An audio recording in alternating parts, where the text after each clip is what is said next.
This is the Indianapolis Museum of Art education staff members, and you have information about their backgrounds, but I'll just tell you that this is Linda Duke. She's the Director of Education at the museum, and Emily Hansen is the Senior Coordinator of Teacher and School Programs, and then Kristen Molman is the Assistant Director of Education for Docent Programs and Visitor Services, and they're going to talk about VTS Thinking Through Art.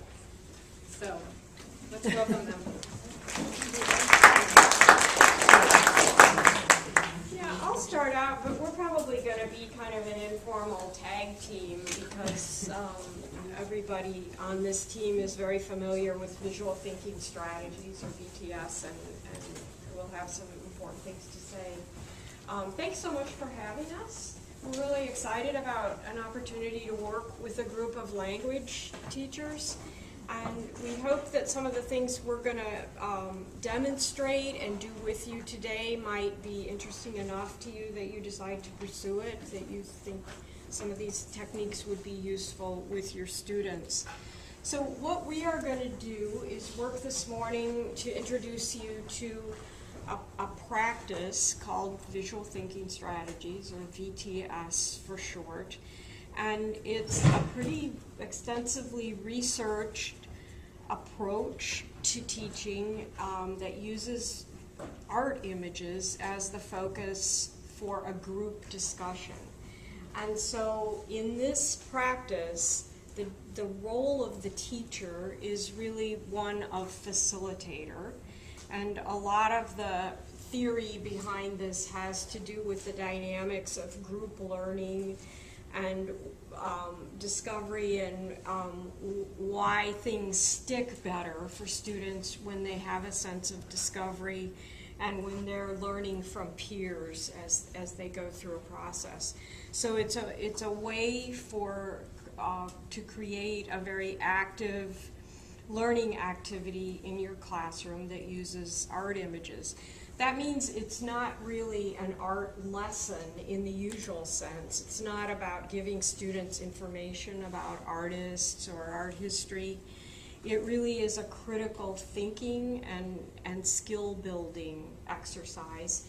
And most importantly for all of you, it's also a tremendous language building opportunity for a lot of reasons, because there's an image that's being discussed, so all the vocabulary relates to some visual cues. There's a paraphrasing process that you'll see us using, which allows students to hear the same ideas expressed in different ways. And it's a process in which students have to find words to express some things that they're taking in through their senses, visually, of course, but also their memories and their intuitions and the way they're interpreting what they see. So that process of moving that from a visual, emotional kind of experience into language is a valuable one and a really important one. And we'll talk more about the critical thinking part of it. I think that's going to become very evident to you as we move through the process. I think we're going to have time to talk a little bit more about how this was developed, but just very briefly. The two main people who worked on developing this technique are a Harvard-trained psychologist named Abigail Housen and a former educator from the Museum of Modern Art in New York named Philip Yenowin. And they initially started out asking questions about how teachers, in that case, could be empowered. They were doing a lot of workshops at MoMA, and they wanted to know, even though teachers liked the workshops, was it really empowering them? Was it changing what they could do in their classrooms? And what they discovered in the process of their research was that what they were doing wasn't empowering teachers. It was enjoyable and it was entertaining, but it wasn't really changing what teachers could do. And so that was kind of the beginning of the development of VTS, how to create a tool that really helped teachers be more effective. So I don't know if either of my colleagues have something they'd like to throw in before. We kind of like the idea of just jumping into a participatory demonstration so that you see right away what we're talking about. But if either of you have something you want to add, Well, I just want to say we're here from the Art Museum, and probably most of you are not art teachers and may not have an art background. I came to the Art Museum with an undergraduate degree in zoology. So don't be intimidated, or don't look at this as if you say, I don't know anything about art, this is not going to work for me, I teach German, I teach French. If I can do this, you can do this. As Linda mentioned, really what is valuable, what is most valuable about VTS is the skill building that your students will find, is empowering them to think critically, to use these sort of universal skills. It's done through art, but please don't feel like you have to be the art expert just because you're standing in the front of the classroom. As Linda mentioned, as you will see from our discussions, the person with the laser pointer is not the person who is the expert. It's the people who are sitting there participating, sharing what they're seeing, building those skills, building off of each other. So I always kind of like to stand up here and be the poster child for VTS because it can be intimidating. I don't know anything about art. It's okay.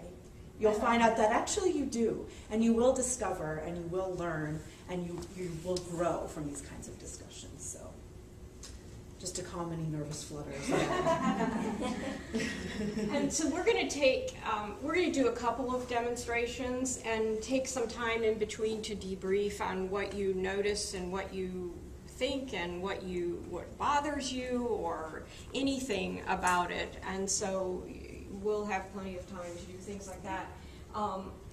Emily is going to start out with an image that is from, you'll see in front of you an image curriculum.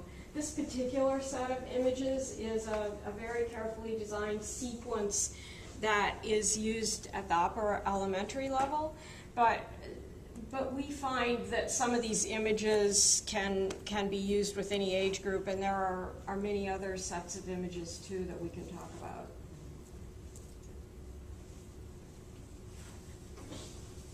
All right, so before we get started, I would like for you to just take a moment or two to quietly look at this image and study it a little bit.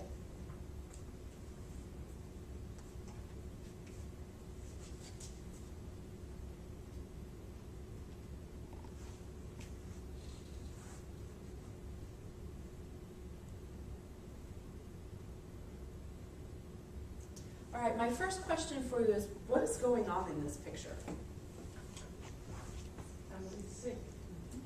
All right, you mentioned that it looks as though there's someone here who may not be feeling well.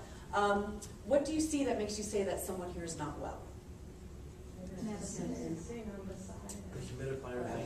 Let me actually direct it back at the woman who made the comment. We'll follow up with her and then we'll invite everybody to join in. So for the woman who made the comment, what are you seeing that makes you say something? Well, I'm concerned both of the woman and the blind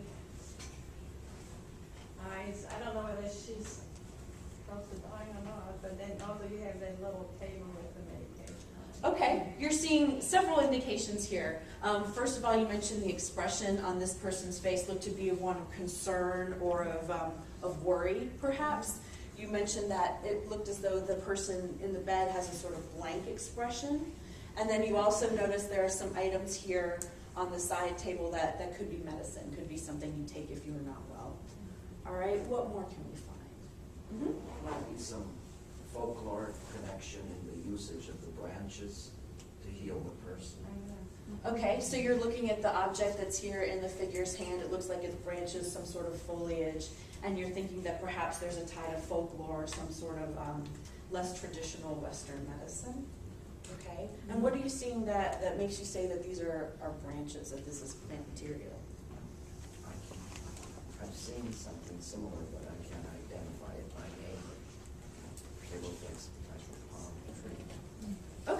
So specifically, you're thinking maybe palm tree, something perhaps tropical, but you've seen it before. It's sort of recognizable there. Can you match the ones in the window?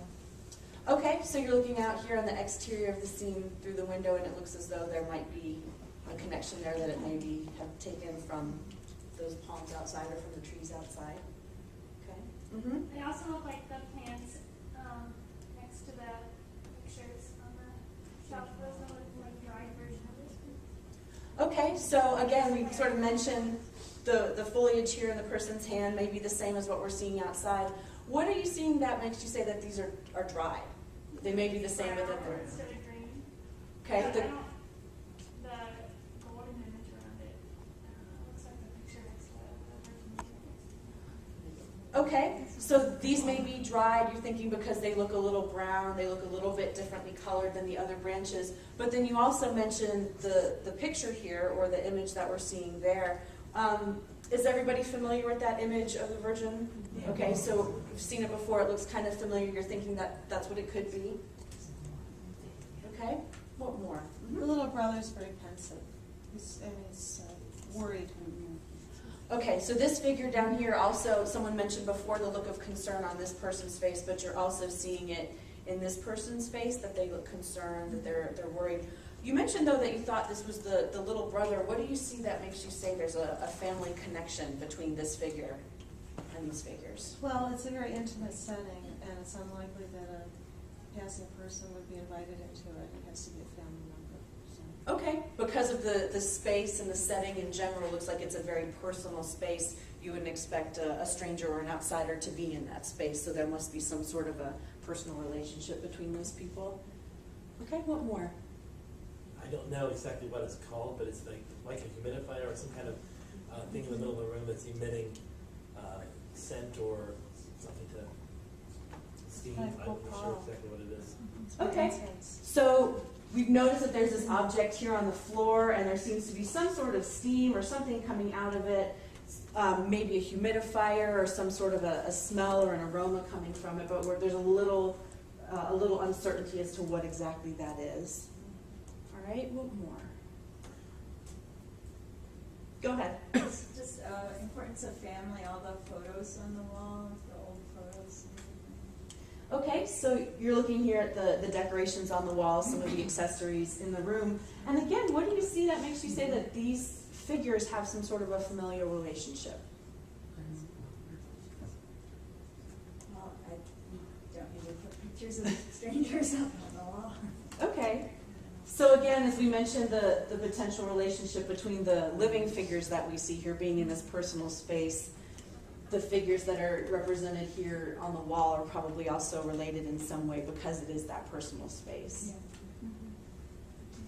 Religion, perhaps Catholic. Nuestra Señora de Guadalupe would indicate that they are perhaps Catholic and maybe even Mexican. All right, so again, kind of going back to this particular image or this particular figure that we saw, and someone mentioned that it could be the Our Lady of Guadalupe, that's making you think that they are a particular faith, potentially Catholic, and that they're of a particular heritage. And what did you see that made you say in particular Mexican? Well, the Nuestra Señora de Guadalupe. Okay, so just the reference of this particular image in that culture. The palm. Okay, so again, referring back to the branch or what we're thinking might be palm branches in the person's hand, sort of Catholic symbols. Okay. What Well, more? right along in the same area with the Señora de Guadalupe, to me that looks like an ofrenda, an altar. Mexican people in particular you've got the picture of the man that looks like he's in a military uniform, it's hard for me to see. The eyeglasses laying there, the candle, the Guadalupe, the other everything about that to me suggests una ofrenda, which is a typical thing that a Mexican family would do to honor somebody who has passed away in their family. All right, so we're kind of looking at all of these objects in a whole. We've mentioned some of the different parts of it, but you're looking at it entirely, and it's reminding you of some sort of a tribute to a family member or somebody close to you that people of this particular culture or faith sometimes establish in their homes or in their rooms, and it may pay tribute or it may pay honor to a particular family member. images of that person, perhaps objects that person may have owned or that remind the family of that person. Okay, what more? Just kind of looking at the whole picture, you get a sense of the time period that it's not today's times, just based on the fact that the pictures are black and white, the style of the furniture, the style of the lamp, the sewing machine, Yeah. 1940s. All right. radio. Okay, so you're looking at some of the pieces, you're looking at some of the furnishings and some of the decor, and it doesn't seem contemporary. Doesn't seem modern, what we would normally have in our homes today, so that's giving you the sense that it's perhaps an older time period in which this is depicting. That we're seeing here is an older time period. Okay. You notice things like the sewing machine and again the radio, so some of the small appliances that we're seeing don't look quite modern. It looks like the older lady doesn't live there, because she came in, she plunked down her purse on the chair, and then probably went over to help out whoever. You're noticing that there's a handbag here, and that's not something you'd necessarily just keep hanging around, so you're thinking that perhaps this person might not be a resident of this setting. That we've talked about there being some sort of a close relationship, but maybe not within the same house because the purse is here and you're thinking it might belong to that person. Okay. What more? Something struck me. I thanks for the reference and all. I would not have put that together, but it seems to me this relationship between the person who's dead, looks like a soldier perhaps, or if that is what's actually happening here, and the woman that's in the bed, because it's a large bed for a single person. And so it's not a child's bed, it's an adult, probably a married situation, and that's why I think the little boy is not the brother but the son. Yeah, yeah, that's fine. Okay. Still on the same thread of there being some sort of relationship, but now you're connecting different people that perhaps rather than being a sibling, this is a child of this person, and you're thinking because of the size of the bed that it looks like maybe multiple people could sleep in it, that this person that we mentioned before, the figure up here, may be related to that person. What did you see that made you say this was a military figure? Uniform. Okay. And that's why I think it looks like 1940s, because of the appliances and the uniform. So you're identifying a very specific period in time. Not only is it not now, it's perhaps 1940s. The furniture, as we've mentioned before, and then the style of the uniform or the dress of that person makes you think of that particular era in time. Okay, we'll take a couple more comments. We were both thinking that the lady, instead of being a relative, might be a curandera, a healer, and the tree branches, whatever, represent something she's doing. And even the thing that's that's burning in the pot down here, it might not be steam, it might be incense or something like that. Part of traditional practices. Okay, so again, going back to the thought that perhaps this person is not related but is here to serve a specific purpose, you're thinking that purpose might be sort of medically related, but perhaps folkloric medicine rather than the traditional medicine, that the branches we've talked about, this object may be emitting some sort of incense or some sort of an aroma or a smell, all aimed to help this person, that this person may be some sort of a healer. You mentioned the curandera in particular. Okay, maybe one or two more comments? It's a wild guess, but looking at the lady in bed, it almost looks like her belly is raised, so perhaps it should be a child. Okay, you're looking at that figure and it looks as though there's a bump that may indicate pregnancy here. And so you're thinking that perhaps the figure being in bed may also be pregnant and may have something to do with the scene here. Okay? And we'll take one last comment. Aesthetically, it seems like the boy was included in the painting to establish some balance there, but there's still something disturbing about him because he has some boyish qualities and yet he looks older, almost like a man.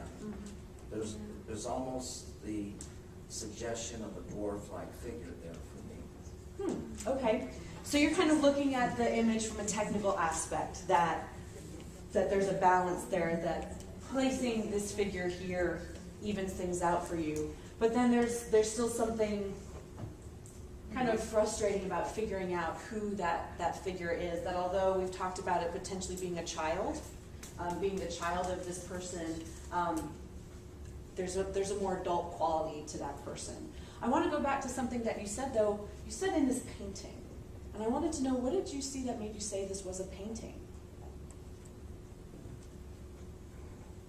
Well, it looks like a painting, it looks like pastels or watercolors to me.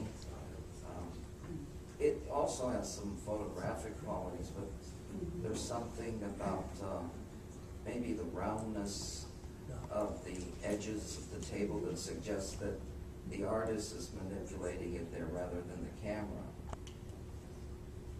All right, so kind of again sort of talking about the technical aspects of the image. While it looks realistic, it maybe doesn't look quite lifelike or an exact representation as a photograph might. And so you're noticing particular areas where you think the artist may have adjusted things accordingly and it wasn't directly captured. The folds in the cover that also suggest that. So elements that may attempt to make things look more lifelike, but still have that sort of creative quality to them. Okay. Thank you all very much for your comments, for your observations and participation. Thank you.